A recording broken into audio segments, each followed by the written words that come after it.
네, 도널드 트럼프 전 대통령의 대선 유세 현장에서 충격적인 총격 사건이 벌어진 건데요. 여러 발의 총격음이 들리고 연설 중이던 트럼프 전 대통령이 긴급 피신하는 당시 현장의 모습들이 담긴 외신 영상들이 계속해서 들어오고 있습니다. 직접 보시면서 설명드리도록 하겠습니다.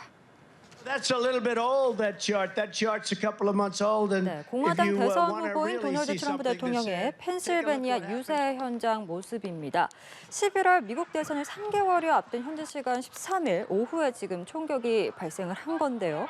트럼프 전 대통령 보신 것처럼 총소리를 듣자마자 곧바로 몸을 연단 밑으로 숨겼고요. 유세를 지켜보던 지지자들 혼돈 속에서 지금 다들 고개를 숙인 모습을 볼 수 있습니다. 경호원들이 급하게 무대 위로 올라와서 이제 트럼프 전 대통령을 감싸고 무대에서 급히 철수하는 모습을 볼 수 있었는데요. 트럼프 전 대통령이 일어서서 지지자들에게 주먹을 들여 보였고요. 지지자들은 혼돈 속에서 다시 자리를 잡으면서 환호하는 모습을 보이기도 했습니다. 트럼프 대선 캠프는 이후에 대변인 명의 성명을 통해서 그는 괜찮고 지역 의료시설에서 검사를 받고 있다 이렇게 밝힌 상황인데 네, 트럼프 전 대통령이 이후에 좀 경호원의 부축을 받으면서 연단으로 내려와서 이동을 했고요. 오른쪽 귀 위쪽 밑뺨에서 피가 관측이 되기도 했습니다. 지금 다시 한번 그 현장 모습 보여드리고 있는데요. 말씀드린 것처럼 현지 시간 13일 오후에 총격이 발생을 했습니다. 곧바로 트럼프 전 대통령 몸을 연단 밑으로 숨겼고요. 경호원들에 휩싸여서 무대에서 급히 철수하는 모습을 보여줬습니다. 유세를 지켜보던 지지자들도 혼동 속에서 소리를 지르면서 피하는 모습 보이기도 했는데 경호원들에 둘러싸였던 트럼프 전 대통령이 일어서서 또 지지자들에게 주먹을 들여 보였고요. 지지자들 혼돈 속에서 다시 자리를 잡으면서 환호하는 모습 보이기도 했습니다. 자, 이처럼 대선 유세 현장에서 충격적인 총격 사건이 벌어졌는데 오늘 관련해서 좀 조한범 통일연구원 선임 연구위원과 함께 관련 내용들 짚어보도록 하겠습니다. 어서 오시죠. 네, 안녕하세요. 네, 같이 보셨는데요. 참 충격적인 사건이었습니다. 현재 시각으로 오후 6시 10분쯤에 발생한 총격이고요. 트럼프 전 대통령이 바이든 행정부의 이 불법 이민 문제와 관련해서 이제 이야기를 하던 도중에 이 총소리가 또 여러 발 울린 상황입니다. 일단 사건들 좀 어떻게 보셨습니까? 일단 매우 충격적이죠. 왜냐하면 이제 지금 범인이 사용한 용의자죠. 예. 용의자가 사용한 총기가 이제 AR-15. 그러니까 이게 이제 M16. 우리 과거에 50대 전후 군대 갔다 오신 분들은 잘 알겠지만 M16 소총이거든요. 예. 근데 사거리가 한 지금 사격한 장소 거리가 130m 내거든요.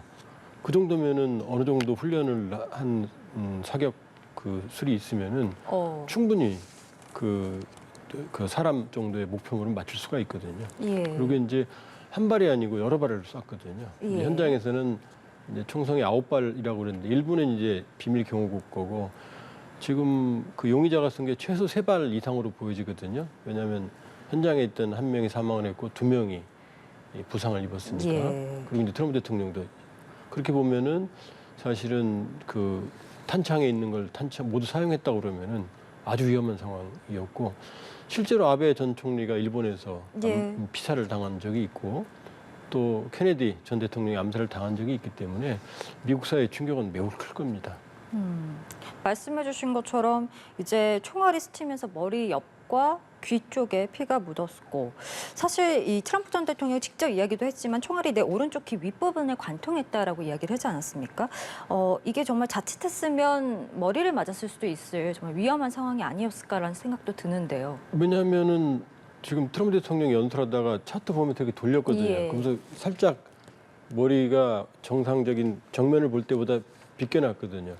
만일에 원래 그 자세였다면 사실은 그 두개골에 심각한 상처를 예. 입을 수도 있었고 그리고 이제 겨냥한 곳이 이 돌격소총, 이 AR-15라고 하는 치명상을 입힐 수 있는 소총으로 유효사거리 내에서 머리를 향해 여러 발을 쐈기 때문에 암살이다가 명백했다고 봐야죠. 그러니까 사실 트럼프 대통령 입장에서는 천운이죠. 예. 지금 다행히 트럼프 전 대통령의 생명에는 지장이 없지만 지금 유세장에 있던 일반인도 총에 맞아서 지금 한 명이 사망한 상태고 한 명은 좀 심각한 상태다. 이런 보도들이 나오고 있는 상황입니다. 이번 총격 사건의 파장 좀 어디까지 미치리라고 보십니까? 일단은 아직은 두고 봐야 됩니다. 일단은 이제 15일 미국 시간으로 15일부터 18일까지 위스콘신에서 공화당이 전당대회를 앞두고 있거든요. 예. 근데 지금 펜실베니아도 그렇고 위스콘신도 그렇고 지난번에 트럼프 대통령이 진대예요. 예. 그리고 이제 위스콘신 같은 경우는 지난 9번 대선에서 모두 공화당이 졌어요. 딱 트럼프 대통령이 집권할 때 그때만 한 번 이겼거든요. 그러니까 위스콘신 같은 경우는 사실상 공화당으로서는 적진데 여기서 전당대회를 하거든요. 그러니까 미국의 뭐 50개 주, 여개 주 많은 것 같지만 예. 지금 경합주는 몇 군데 안 돼요. 그 중에 이제 제일 격전지가 이제 미시건, 위스콘신, 펜실베니아거든요. 그리고 이제 조지아나 네바다 이런 데까지도 한 대여섯 개만 이기면은 사실상 승기를 잡거든요. 예. 근데 이제 지난번 위스콘신도 트럼프가 당선될 때 바이든이 당선될 때 거의 1% 내 박빙이거든요. 그런 상황에서 지금 이 사건이 터졌으니까 거기다가 트럼프 대통령의 이제 그 정치적 자산이 스트롱맨이거든요. 강인한 모습, 카리스마. 그렇게 본다 그러면은 일단 이제 벌써 바이든 쪽에 대한 책임론이 나오거든요. 트럼프 대통령 악마화했기 때문에 이런 일이 벌어졌다. 예. 그 다음에 이제 트럼프 대통령으로서는 본인의 강인한 모습, 그러니까 총 맞고 내려가면서도 주먹을 불끈 쥐고 강인한 모습을 보여줬거든요. 그러니까 단기적으로는 트럼프 대통령에게는 호재는 틀림이 없다. 그러나 이번 사건이 보여주듯이 이 뭐 조사를 해봐야겠지만 예. 극단적인 정치 혐오, 이 증오의 정치가 미국이 지금 충돌하고 있거든요. 예. 그러니까 트럼프 대통령 지지층도 결집시키겠지만 이걸로 오히려 또 바이든 대통령 쪽 민주당 쪽도 결집을 시킬 거거든요. 그러니까 단기적으로는 트럼프 대통령이 나쁠 건 없다. 호재에 가깝다. 그러나 이게 효과가 계속갈지 장기 지속성이 있을지는 두고 봐야죠. 알겠습니다. 지금 이제 펜실베니아에 대해서 좀 설명을 해주셔서 이 총격 사건이 일어난 펜실베니아가 어떤 곳인지 좀 질문을 드리고 싶은데 말씀 주신 것처럼 이제 러스트벨트가 위치한 핵심 경합주기도 하고 이번에 지금 이 총격범 역시 펜실베니아 출신으로 알려지고 있습니다. 선거인단의 표심이 그동안 펜실베니아주에서 어떻게 좀 갈리고 있었고 최근에 이 지역에서 트럼프와 관련된 어떤 이슈가 있었던 것인지 좀 어떻게 보고 계신지도 궁금합니다. 일단은 뭐 큰 틀에서 보면 말씀드렸다시피 지금 말씀드린 대여섯 개 주가 핵심이고 예. 그중에 이제 펜실베니아가 껴 있거든요. 껴 있는 거고 지금 용의자가 펜실베니아 주의 출신이고 예. 백인이고 20살 젊은이로 지금 알려져 있거든요. 예. 그러니까 이게 뭐 펜실베니아라는 주요 특성이라기보다는 지금 양측이 충돌하는 상황에서 이 격전지인 러스트벨트에서 그러니까 러스트벨트라는 데는 뭐냐면은 과거에 그 미국의 전통을 이끌었던 제조업 지역이거든요. 예. 근데 이제 인건비 때문에 제조업 뭐 중국 이런 데로 다 나가고 그러면서 쇠락해 있는 지역이거든요. 이제 여기에 있는 표심을 잡으면서 이제 트럼프 대통령이 집권을 했던 거거든요. 근데 이제 지난번 대선에서는 이제 바이든 측에게 뺏겼거든요. 그러니까 지금 이제 펜실베니아에 이어서 위스콘신으로 이어지는 그러니까 트럼프 대통령으로서 이제 가장 중요한 타이밍이 요 시점인 상황에서 예. 이번 이 총격 사건이 발생을 한 거죠. 그러니까 최대의 경합제에서 가장 중요한 어떤 그 충돌이 일어났다 이렇게 봐야 되는 거죠. 네. 조금 전에 이제 총격범의 신원이 좀 밝혀졌는데 말씀해주신 것처럼 펜실베니아 출신의 20세 남성 굉장히 젊습니다. 뭐 범행 동기나 공범 유무는 여전히 확인되지 않고 있는 상황인데 글쎄요. 이번 사건을 좀 정치적인 폭력이다 이렇게 규정할 수 있다고 보시나요? 일단은 정치적인 폭력이지만 이제 중요한 건 배우거든요. 예. 단독 범행인지 아니면은 배우가 있는지. 근데 현재까지로 봤을 때는 단독 범행일 개연성이 높아 보여요. 왜냐하면 지금까지 일어났던 미국 내 총기 사고로 많은 인명이 살상됐을 때 대부분 이번에 사용된 AR-15예요. 이 총기를 사용을 했거든요. 예. 미국 내 거의 2천만 정 이상 이 판매된 걸로 알려져 있고 가격도 굉장히 싸요. 한 100만 원 정도, 우리 돈은 100만 원 정도, 한 $800 정도 내면 아무런 문제 없이 구입할 수 있고 그리고 총기 사용도 아주 쉽거든요. 예. 그러니까 일단은 정치적 폭력은 확실하죠. 그러나 이게 배후가 있느냐 없느냐 아니면은 단독이냐 이게 중요한 거고 지금까지 상황으로 봤을 때는 지금 용의자 단독 범행에 가깝다고 볼 수 있죠. 배우가 있느냐가 굉장히 중요한 앞으로의 문제일 것이고 일단 총기 사용한 그 총기를 봤을 때는 좀 단독 범행일 가능성이 높다. 아주 흔한 총이에요. 그리고 아. 이미 많은 그 총기 난사 사건에 예. 주역으로 활용되는 총입니다. 알겠습니다. 자, 지금 이 총격 그 현장에서 트럼프뿐만 아니라 관중 2명도 총에 맞았고 1명은 좀 그 자리에서 숨졌고 지금 1명은 또 위중한 상태다 이렇게 알려지고 있는 상황 아니겠습니까? 유세장 보안이 좀 너무 허술했던 거 아니냐 이런 지적 계속 나오는 것 같습니다. 그렇지는 않아요. 오히려 트럼프 대통령이 이 사건 직후에 비밀 경호국, 백악관 비밀 경호국 전직 대통령 보호하는 팀한테 고마워했어요. 감사했어요. 왜냐하면은 이 범행이 이루어진 사격 장소가 경호 범위 밖이었어요. 미국은 이렇게 됩니다. 예를 들면 바이든 대통령, 현직 대통령이 움직이게 되면 저격할 수 있는 위치, 가능한 곳까지 모두 경호 요원들이 배치되거든요. 예. 만일에 바이든 대통령이 현장에 갔다 그러면 이런 사건은 안 일어나죠. 근데 이제 전직 대통령은 범위가 이 행사장에 국한되거든요. 그러니까 행사장 안에 출입하는 인원들에 대해서는 완벽하게 차단이 됐고, 그러니까 이 용의자가 사살된 곳은 총격을 한 곳은 경호 범위 밖이었어요. 예. 그리고 총격을 하면서 바로 즉시 스나이퍼, 비밀 경호국의 스나이퍼들이 이 저격조들이 바로 현장에서 제압을 했거든요. 그러니까 경호에 큰 문제는 없다. 오히려 어떤 의미에서 본다 그러면은 미국의 경호 시스템이 제대로 작동을 한 거죠, 사실. 오히려 경호는 문제가 없었다. 예. 이런 말씀이시고. 이 트럼프 전 대통령의 이 모습 중에서 좀 인상적이었던 게 아무래도 이렇게 귀 쪽에 피가 흐름에도 불구하고 지지자들을 향해서 이렇게 주먹을 불끈 내보이는 그 모습 아니겠습니까? 굉장히 지지자들도 이 모습에 이제 분위기가 급변하면서 환호를 하는 모습도 보여주긴 했는데 이런 상황 앞으로 좀 어떻게 영향을 미치리라고 보시는지도 궁금합니다. 그러니까 이제 트럼프 대통령에 대한 호불호를 떠나서 예. 그 와중에도 경호원들에게 기다려라. 나 신발 좀 제대로 신겠다. 그 다음에 또 기다려라. 그러면서 이제 지지자들에게 이제 인사하는 모습까지 보여줬기 때문에 사실은 상당히 침착한 거죠. 예. 아무리 뭐 이 철인이라 하더라도 총 맞고 나서 그렇게 침착하게 행동하기는 어렵거든요. 그러니까 트럼프 대통령에 대한 지지층은 더 결집시킬 거다. 그리고 공화당 내에서 이제 트럼프에 대해서 비호감 있는 사람들이 있거든요. 예. 그 사람들은 좀 움직일 가능성이 있어요. 그러니까 트럼프의 그 스트롱맨으로서의 카리스마를 보여준 상징적인 사건이기 때문에 지지층을 결집시킬 가능성은 있다. 그러나 문제는 미국은 집토끼하고 산토끼가 확 나눠져 있거든요. 민주당이나 공화당을 지지하는 사람들은 절대로 거의 갈아타는 경우가 없어요. 거의 종교를 치면 개종하는 것 같거든요. 그러니까 민주당 사람들이 옮겨오진 않죠. 그럼 이제 문제는 핵심적인 건 중간층인데 중간층들을 좌우하는 거는 사실은 사법 리스크거든요. 미국과 같은 다양한 인종과 다양한 출신들이 모여 살면서 저런 거대한 국력을 유지하는 건 바로 사법 정의거든요. 예. 절차적 정당성이거든요. 그게 흔들리면 미국이 존재하지 않거든요. 근데 트럼프 대통령이 이미 여러 건의 지금 사법 사건에 기류돼 있고 일본은 이미 그 유죄 판결을 받았거든요. 그러니까 단기적으로는 트럼프 대통령이 유리하겠죠.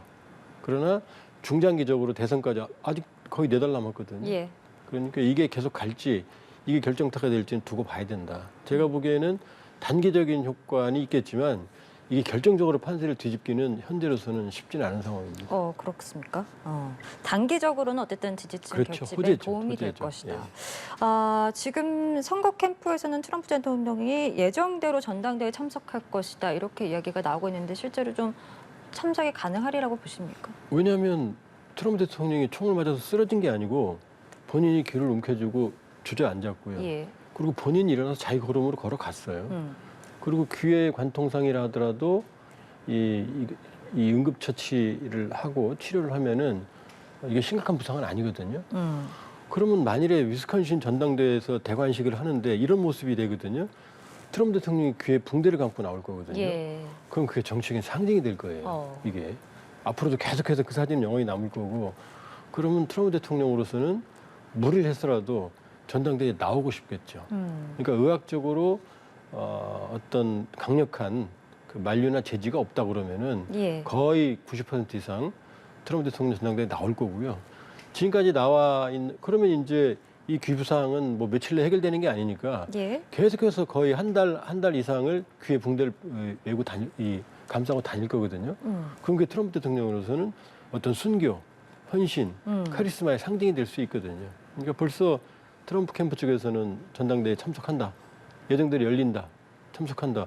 그러면 지난번에 1% 차이로 0.63%, 7% 정도 차이로 졌던 위스콘신의 민심을 뒤집을 수도 있거든요. 오히려 좋은 효과로. 그렇죠. 예. 그러니까 미국은 선거인단에서 0.1%만 이겨도 선거인단 다 가져가거든요. 예. 승자가. 그러니까 위스콘신이라는 데를 트럼프 대통령으로서는 버릴 수가 없고 위스콘신에 이겼기 때문에 트럼프 대통령이 2016년에 당선된 거거든요. 그러니까 지금으로 보면은 귀에 붕대를 감고 위스콘신 전당대회에서 대관식을 하는 게 트럼프 대통령으로서는 가장 이상적인 그림이죠. 지금 미국 사법 당국에서는 일단 이번 사건을 트럼프에 대한 암살 시도로 보고 대응하기로 지금 상황을 정했는데 미국 대선이 이제 앞서서 말씀해 주신 것처럼 넉 달 정도 남았는데 굉장히 계속 파장은 이어질 것 같고 정치적으로도 어떤 이용이 좀 될 것 같습니다. 어떻게 예상하십니까? 근데 이게 한 4달 좀 안 됩니다만은 생각보다는 긴 시간이에요. 짧다면 짧은 시간이지만 그리고 말씀드렸지만 이번 선거의 특징이 뭐냐면 바이든 대통령이 1차 TV 토론에서 치명상을 입었거든요. 예. 그럼에도 불구하고 지금 박빙이라는 거죠. 그리고 더 중요한 건 뭐냐. 만일에 해리스 부통령으로 바이든 대통령이 사퇴하고 해리스 부통령으로 바뀌게 되면 해리스가 이기는 거로 나오거든요. 예.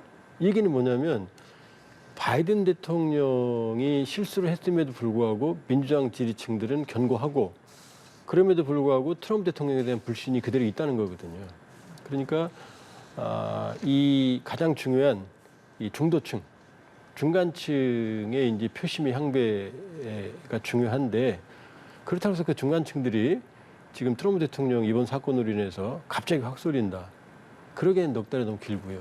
그리고 그 사이에 지금 이제 사법 리스크가 계속 누적이 될 가능성이 있고 또 하나는 바이든 대통령이 사퇴하는 건 사실은 트럼프 대통령 원하지 않겠죠. 예. 더 센 사람이 나오니까 본인 입장에서는. 바이든에도 불구하고 바이든이 가장 큰 경쟁자인 바이든이 나가도 다음 더 영향력이 작은 사람이 나와도 트럼프가 밀린다는 얘기는 그만큼 비호감이 크다는 거거든요. 그리고 지금 바이든 대통령이 그 남은 기간 안에 예. 여러 가지 고령화 리스크를 극복하거나 아니 2차 토론에서 결정적으로 트럼프를 압도하면 얘기는 또 달라지는 거거든요.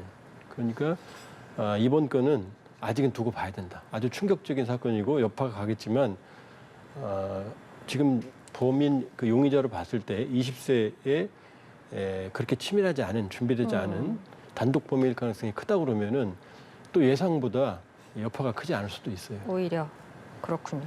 자, 일단 바이든 대통령이 이 총격 소식을 보고받은 뒤에 역겨운 정치 폭력을 규탄하면서 통합을 강조하고 또 이제 주말을 맞아서 별장에 있던 델라웨어주에서 사건 발생 뒤 황급히 지금 백악관으로 돌아온 상황입니다. 일련의 어떤 대응 메시지들이 좀 어떻게 영향을 미치리라고 보시는지도 궁금하고 그 메시지는 좀 어떻게 보셨습니까? 그러니까 당연히 그렇게 해야죠. 왜냐하면 지금 대선 토론회에서 사실상 치명상에 가까운 걸 입었는데 이번 건은 바이든 대통령이 절대 유리한 게 아니거든요. 예. 그러면은 결과적으로는 지금 일부 공화당 의원들이 벌써 바이든 책임론을 제기하거든요. 왜냐? 트럼프 대통령을 악마화하는데 백악관이 앞장섰다. 그러니까 증오의 정치에 불을 당긴 게 바로 바이든이다. 이런 식으로 지금 논리를 전개하고 있거든요. 그리고 이제 또 트럼프 대통령을 지지하는 이쪽 종교 색채가 강한 쪽은 이 신이 트럼프 대통령을 보호했다. 이런 식으로 논리를 만들고 있거든요. 그러니까 바이든 대통령은 빨리 자기에게 불똥이 튀는 걸 차단해야죠. 근데 트럼프 대통령이 이미 백악관 비밀경호국 전직 대통령 경호하는 비밀경호국 책임자 총책임자는 사실은 바이든 대통령이거든요. 예. 감사하다고 했거든요. 그러니까 서둘러서 진화하는 게 본인에겐 유리한 거고 또 적절한 행보를 했다고 보여져요. 그리고 이미 통화도 했다고 지금 일부 보도가 나오고 있고요. 아마 직접 만나서 위로할 가능성도 있죠. 그렇군요. 바이든 대통령 같은 경우에는 그동안 좀 인지력 문제가 이제 잘 부각이 되면서 강한 사퇴 압박도 받고 있었는데 지금 사실 이번 총격 사건이 민주당 입장, 또 바이든 입장에서는 굉장히 악재 아니겠습니까? 후보 교체 이야기도 나오고 있던 상황이었기 때문에 앞으로 바이든 대통령에게 이게 어떤 영향을 주리라고 보시는지도 궁금합니다. 저는 개인적으로 이번 사건과 관계없이 이번 대선은 남은 기간에 바이든 행동 여하에 달려 있다. 그러니까 후보 사퇴를 하든지 아니면 후보 사퇴를 하지 않으면 본인이 인지 능력에 문제가 없고 예. 지난번 첫 번째 어차피 78세 트럼프 대통령이나 80세 바이든 대통령이나 고령화는 큰 차이가 없어요. 그렇게 보면 바이든 대통령이 나머지 기간에 인지도에 문제가 없다라는 걸 그저 해프닝 정도다 실수가라는 걸 보여준다면 예. 또 결정적으로 2차 토론회에 가서 상황을 뒤집는다 그러면은 저는 바이든 대통령이 승기가 있을 거라고 보거든요. 그러니까 이번 대선은 철저하게 바이든 본인에게 달려 있는 겁니다. 사퇴하든 아니면 남아 있으면 본인이 그동안 까먹었던 어떤 여러 가지 이 점수를 회복하느냐 여기에 달려 있는 거지. 트럼프 대통령이 어떻게 하느냐보다는 전 바이든 대통령이 어떻게 하냐고 달려 있다고 보는 거죠. 네, 앞으로 4개월이 참 중요할 것 같다는 생각이 드는데 사실 이게 뭐 우리나라 얘기도 좀 해보면 뭐 비단 트럼프 대통령 얘기뿐만 아니라 우리나라도 뭐 이재명 대표 피습도 있었고 박근혜 예. 전 대통령 피습 사건도 있었고 일본에서는 말씀해 주셨던 것처럼 아베 전 총리가 사망하는 사건까지 있지 않았습니까? 전 세계적으로 좀 정치인들에 대한 공격이 이렇게 끊이지 않는 거 좀 이건 좀 어떻게 봐야 되겠습니까? 대만에서도 그런 사건이 있었어요. 후보가 피습당하는. 그러니까 지금 점점 이제 정치적인 극단화되는 그러니까 일종의 적대적인 정치, 증오의 정치 이런 것들이 점점 커지고 있거든요. 그러니까 유럽에서도 지금 극우 세력들이 점차 영향력을 행사하고 있거든요. 예. 그러니까 지금 뭐 이번 이 일부 이제 극단주의라고 볼 수 있겠죠. 이번엔 총격 용의자가. 그렇지만 그렇다고 해서 트럼프 대통령도 그런 어떤 증오의 정치를 안 했느냐? 그건 아니거든요. 지금 좌파, 그 바이든 예. 정권을 좌파로 몰아세우고 그리고 그런 좌파 극단주의가 미국을 망치고 있다라는 증오의 정치 한 축을 담당했던 게 또 트럼프거든요.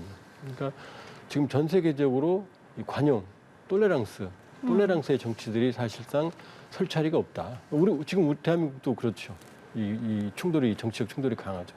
그렇기 때문에 비단 이건 미국만의 현상이 아니고 어떤 이 대립의 정치, 갈등의 정치는 최근에 글로벌 정치의 한 현상이라고 볼 수가 있어요. 글로벌 정치의 한 현상이다. 지금 이제 뭐 이런 사건들이 발생하는 것들이 참 세계적으로도 문제가 되고 있고 트럼프 전 대통령 같은 경우에는 이제 이 사건 이후로 지금 지지 의사를 표명하는 또 이 인물들이 있어서 그 부분도 화제인데 사건 직후에 일론 머스크 같은 경우에는 와튼 스쿨 동문인 트럼프 대통령을 지지한다 이런 또 의사를 밝히기도 했거든요. 이런 의사들이 조금씩 계속해서 표현이 나오리라고 보시는지도 궁금하고 여기서 또 루스벨트 대통령을 언급해서요. 그건 또 어떻게 보셨는지도 궁금하네요. 일단 이제 머스크는 원래 트럼프 지지자고요. 그러니까 이상할 건 없죠. 근데 이제 미국의 루스벨트 대통령이 둘입니다. 이 시어도 루스벨트가 있고 이제 2차 세계대전을 승리로 이끌었던 이제 프랭클린 루스벨트가 있거든요. 둘이 친척 관계예요. 먼 친척 관계입니다. 예. 근데 이제 26대 대통령이었던 시어도 루스벨트 대통령은 연설 도중에 연설문을 뚫고 들어온 총알이 가슴에 박혔어요. 박혔는데 그 상황에서도 연설을 마쳤거든요. 마지막까지. 그리고 이 평생 그 가슴에 박힌 그 총알을 빼내지 않고 살았거든요. 그러니까 네. 아주 강인한 정치인으로 지금 각인이 돼 있거든요. 그러니까 머스크는 이 시어도 루스벨트 대통령을 소환해서 지금 트럼프 대통령이 그 정도로 강인한 인물이다라는 걸 지지하는 거죠. 그러니까 향후에도 이 트럼프 대통령에 대한 지지 의사를 밝히는 유명인들이 많이 나올 거예요. 그런데 민주당이었다가 갑자기 트럼프 대통령을 지지할 사람은 거의 없을 거예요. 그러니까 집토끼들이 모이는 거지 이 산토끼들이 모이는 건 아니거든요. 반대로 민주당도 위기의식이 커질 거예요, 이제. 저러다가 트럼프 대통령이 되는 거. 그럼 민주당도 또 결집을 할 거예요. 예. 알겠습니다. 충격적이었던 트럼프 전 대통령의 유세장 총격 사건, 그 미국 대선에 또 어떤 영향을 미칠지까지 오늘 조한범 통일연구원 선임연구위원과 함께 짚어봤습니다. 오늘 말씀 고맙습니다.